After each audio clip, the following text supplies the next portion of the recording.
Assalamualaikum warahmatullahi wabarakatuh. Perkenalkan, nama saya Citra Patricia. Saya dari Prodi Pendidikan Guru Sekolah Dasar dari Institut Pendidikan dan Bahasa Infada Cirebon. Di sini saya ingin menuntaskan tugas ujian akhir semester 2, yaitu dari mata kuliah Etika Profesi dan Keguruan. Di sini ada beberapa soal. Di sini saya akan menjawab soal-soal tersebut. Jadi mari kita simak dan perhatikan ya. Soal yang pertama yaitu apa sih tujuan supervisi pendidikan?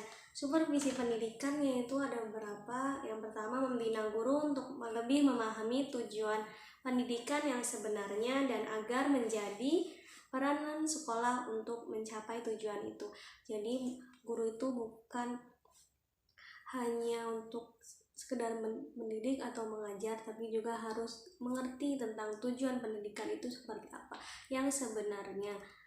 Juga dengan adanya tujuan supervisi pendidikan ini, peran seorang guru itu sangat diperlukan di sekolah untuk mencapai tujuan tersebut.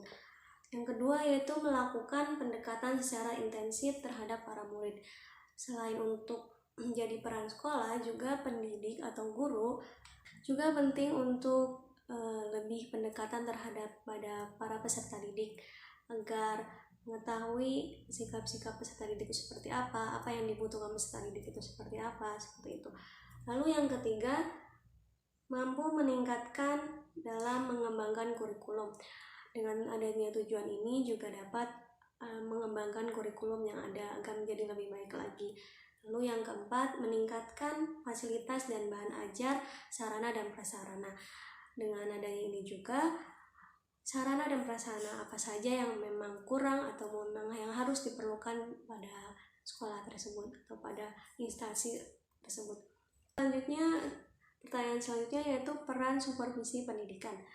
Peran supervisi pendidikan juga sangat penting bagi kita calon pendidik, yaitu yang pertama, membantu guru melihat dengan jelas tujuan pendidikan, lalu membantu guru dalam membimbing pengalaman belajar murid-murid, lalu membantu guru dalam menggunakan sumber-sumber pengalaman belajarnya, lalu membantu guru dalam menggunakan metode-metode apa saja dan alat-alat pelajaran yang modern, membantu guru dalam memenuhi kebutuhan para murid.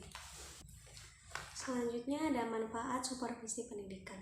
Manfaat itu ya kayak seperti suatu hal yang memang kita menjalankan suatu profesi itu pasti akan ada manfaatnya. Mungkin bukan profesi aja, yang lainnya juga pasti ada suatu manfaatnya sendiri. Sini manfaat supervisi pendidikan yaitu sebagai suatu kegiatan untuk meningkatkan mutu pendidikan melalui kerjasama di antara guru. Lalu yang kedua, merupakan pemicu atau penggerak terjadinya perubahan pada unsur-unsur yang terkait dengan pendidikan. Seperti yang tadi, manfaatnya yaitu sebagai penggerak apa yang ingin dibutuhkan, apa saja yang ingin dikembangkan pada suatu instansi tersebut. Lalu meningkatkan kemampuan guru dalam hal memimpin dan membimbing. Seperti yang dikatakan tadi, guru bukan hanya sebagai pendidik, juga sebagai pembimbing, sebagai motivator, bisa harus memimpin bagaimana caranya dengan belajar yang baik. Ya, di sini ada soal nomor 2 yaitu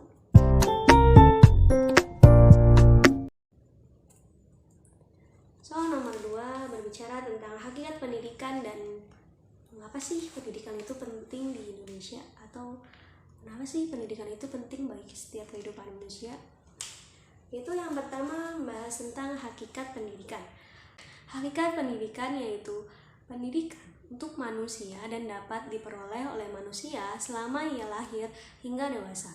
Pada hakikatnya, pendidikan adalah usaha sadar dan terencana untuk mewujudkan suasana belajar dan proses pembelajaran agar peserta didik secara aktif mengembangkan potensi dirinya, seperti potensi akademiknya, potensi non-akademiknya, dan potensi lain yang dimilikinya. Lalu di sini mengapa sih pendidikan itu penting bagi setiap kehidupan manusia? Seperti penjelasan tadi,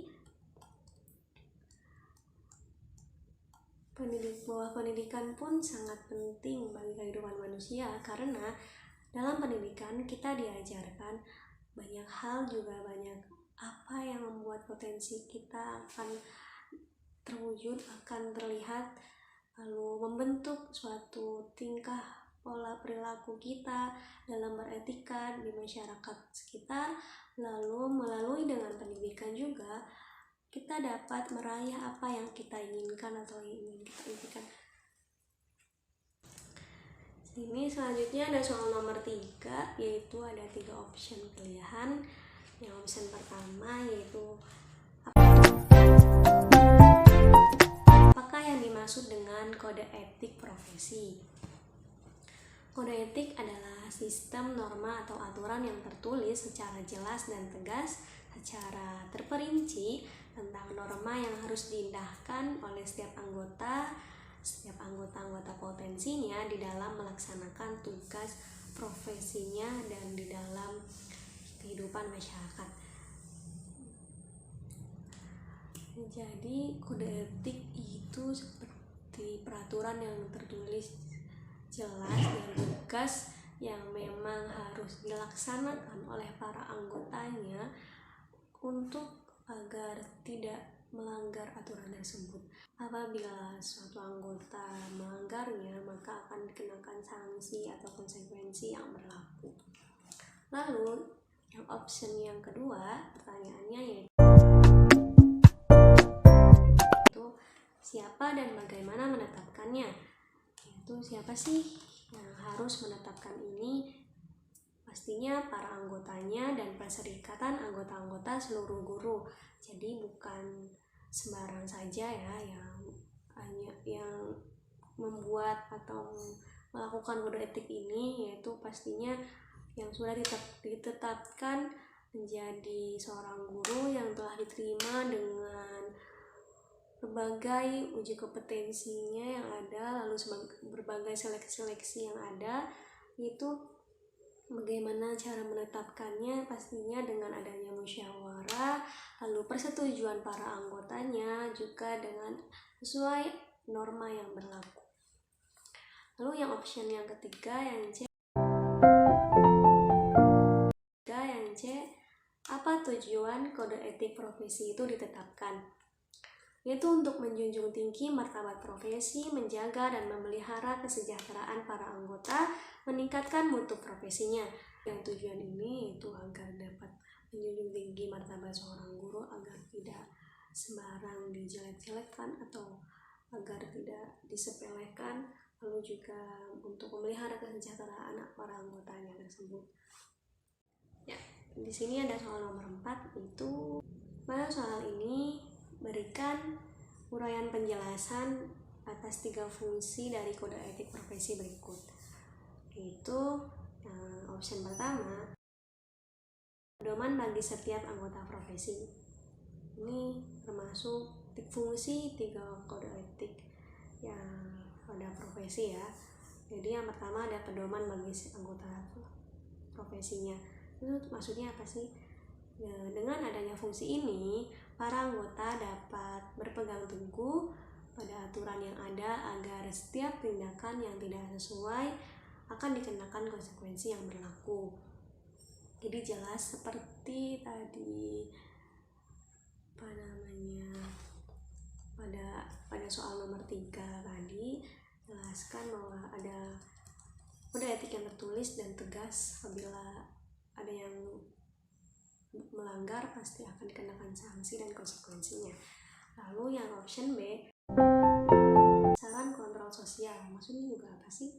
Etika profesi dapat memberikan suatu pengetahuan kepada masyarakat agar dapat juga memahami arti pentingnya suatu profesi, sehingga memungkinkan pengontrolan terhadap para pelaksana di lapangan kerjanya.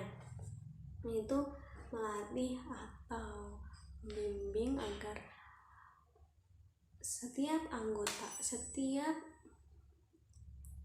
para profesi itu mengerti arti apa pentingnya suatu profesi itu sendiri, agar pelaksana di lapangan kerjanya saat dilaksanakannya akan mengerti dan sesuai dengan kode profesi itu sendiri.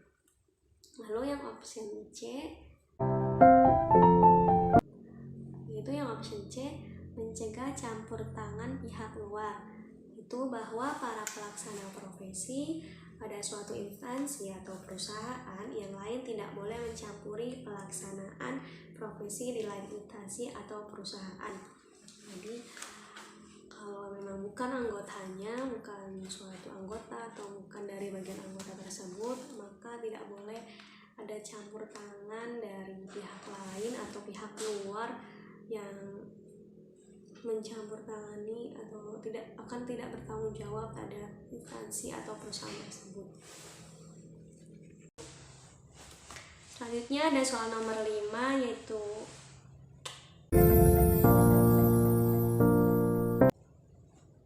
dalam hal ini tentunya untuk menjadi seorang guru maka pentingnya dalam mengikuti uji kompetensi guru atau UKG, uji kompetensi guru.